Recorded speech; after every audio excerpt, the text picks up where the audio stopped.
altered the look of Gotham to have a recognizable texture, like a sort of New York on steroids. Between set builds, miniatures, locations, we can create a world. Roll cameras! We have a true working set that's on the scale of a real city. The guys that we've got here have managed to build what they've built in 100 days. Had a whole river flowing through it and waterfalls. Like on the 5th day, I'd find a different section of the set. This film is a designer's dream, really.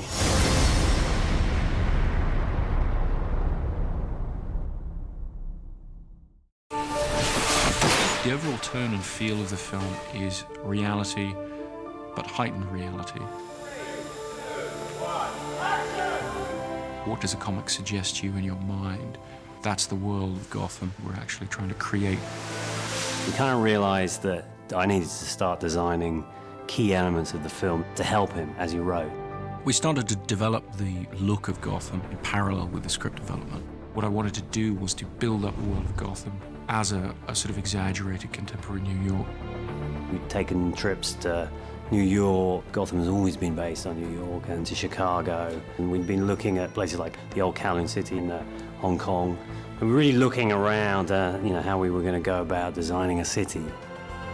This is a model of what really are the slums of Gotham that I made myself in Chris's garage.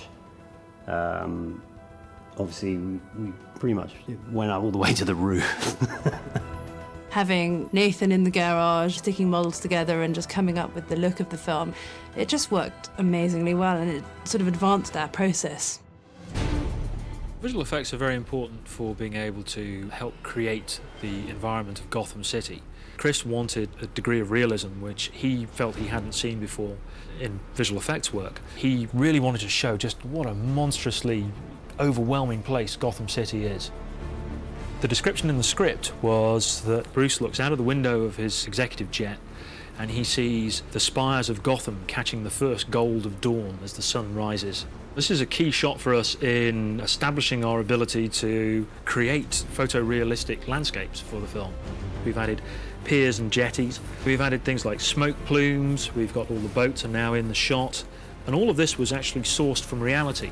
You sort of essentially build buildings in 3D, but you map photographs onto them. So you get the shape from 3D modeling, and then you get the photographic reality from photos taken actually in Chicago. We shot something maybe like there's close to 1 million photographs on this show. Sort of gathering all the possible photographic sources from Chicago we could, day and night, rain, sun, snow, the whole thing. And so what we've got here is an aerial plate, and basically what the camera's doing is it's supposed to be following the monorail train round the corner, heading towards Wayne Tower, which is going to be down at the end of the street here. The streets had to be completely clear, so the city has a ghostly look to it. We're going to need to make this look like this whole thing is alive. Here's our finished shot, which follows the monorail train. We've added in Wayne Tower down at the end of the street. All the vehicles you see driving across the bridges and down the road there, these are all digitally created.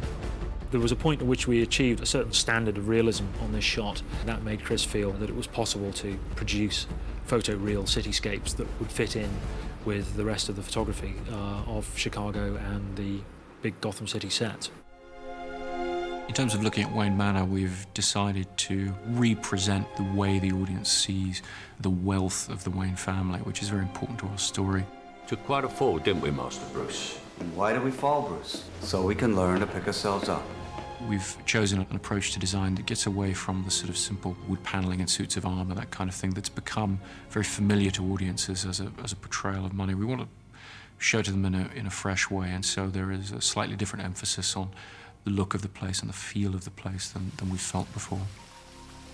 After seeing about 20 manor houses, we came across Mentmore, which sits about an hour and a half north of London. And what's particular about this place is it has a white interior, which suddenly occurred to us that because he returns some years later after his parents' death, we could really play the white interior as a mausoleum, like the place has been closed up. And suddenly that sparked off all these ideas, well, we could have everything draped and shrouded and all the carpets rolled up and the white marble floor exposed and just this really unfriendly place.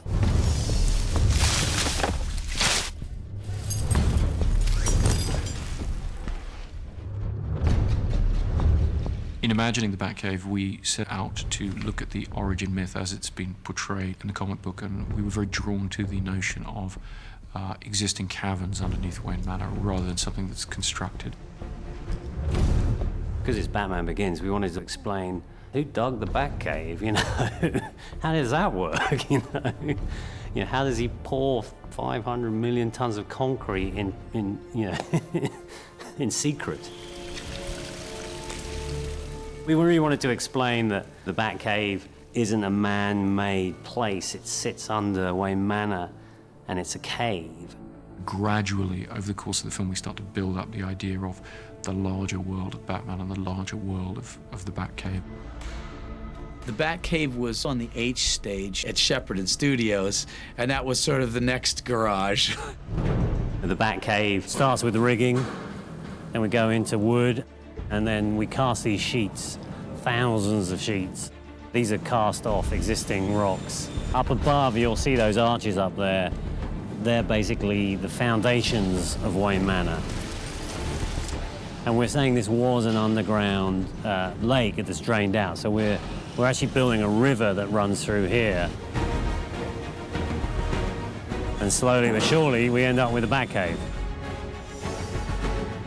We actually ended up flooding the whole stage because it was just easier rather than building self-contained tanks. Chris was a little bit dubious about flooding the stage, but I think after he saw the immensity of the water we put into it, he realised it was probably the best thing to do. It was an element where you got lots of reflections and twinkles that, you know, it was a dark set, and that just brought it out and made it a living cave, really. The Batcave is a very realistic environment, and so my goal was to try to light it in a realistic way and keep that believability going. We're dealing with black walls, somewhat reflective walls, which helps quite a bit.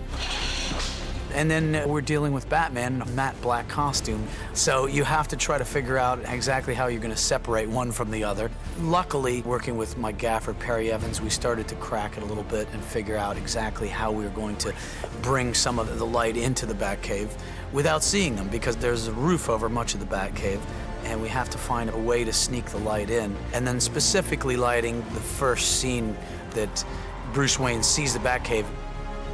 In order to master your fear, you kind of have to dive into it. Bruce decides that in order to become Batman, he's going to immerse himself in the bats beneath Wayne Manor, that he's going to have to be comfortable with that before he can really become Batman. We knew we were going to have to do digital bat shots. We did an early on test trying to use real bats to see how they would play, but they tend to, not be very cooperative. I think one day of shooting with those convinced everybody that we're going to go digital with the bats. And then seeing bats swarming all over you. Swarming all around. You start from reality, of course. So we actually digitally scanned some dead bats to get their full-on shape, recreate those in 3D, paint them up, texture them to make them look like real bats. In order that we can have bats fly around in there, what we actually did, we used a thing called a LiDAR scanner. It's basically a laser that sweeps across the surface of objects. It's used by the military and also used in visual effects all the time now. And it records the three-dimensional shape of the environment. So by doing this, we can basically build a 3D version of the set. And then we can use that to sort of have the bats avoid objects and have them correspond to real objects as you photograph the plate as well. I think these days visual effects has sort of expanded its role storytelling-wise. Now you can do things that you couldn't do before.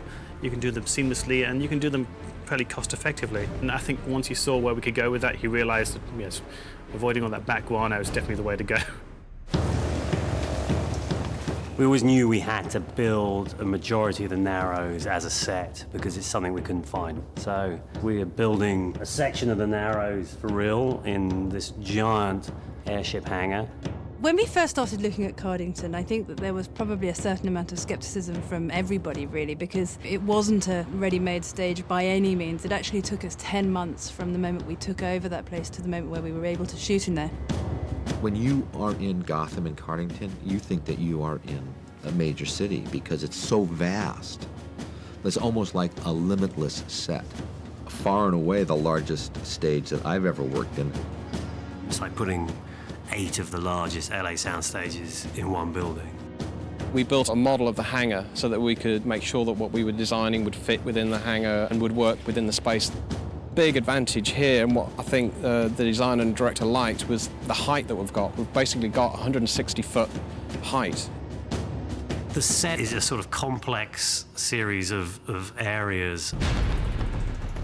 So you'll turn a corner and you're in the Narrows, and you'll turn another corner, you're on a Gotham street, and then, you know, the Gotham street gives background to the Narrows, so it all becomes a giant set build. We've managed to build a city, an actual freeway, a borough, and then a downtown area, all in the same building. Basically, we're incorporating two parts of Gotham City, the Narrows. As it sounds, it's a very narrow part of the set, and the buildings are all overhanging, lots of balconies. It's quite a tight space to work in. And then the second part of the set, which is beyond us, further down the hangar, is really the main drag of Gotham. Main drag will have a lot of traffic in. We're looking at running, maybe 50-odd cars through the set. And then under the structure itself of the hangar, we've got a full freeway. So that's 3 lanes of traffic running the entire length of the hangar. There's quite a lot of stuff involved with that. Obviously, we've got to work out all the road markings. The traffic lights are all wired up. A lot of the street dressing that were brought in, we actually bought in America and had it shipped across. As part of the design of the set, we've had to lay in cabling under the ground so that we can get all our steam effects up through the manhole covers and the drains. So there's a lot of work. To me, it really is the space that looks the most like a real city night exterior, and yet we lit every inch of it from scratch. Because we had this fantastic indoor space, we were able to shoot during the day and make it look like night. The best approach to lighting Cardington was from the inside out. We put different color gels on the windows, we hung things inside the windows, and we brought it to a place where I think it really looks like a real city. So I'm quite proud of the way that the Narrows came out on film. Action. You know, these sets are just phenomenal, that we've built this entire city of Gotham, within this vast hangar here. It's a big production, but with such fine attention to detail. It just gives the film a whole scope that I don't think it would have had if we were limited to a regular-sized stage. Everything we did in that garage is in this film, so that was really, really great.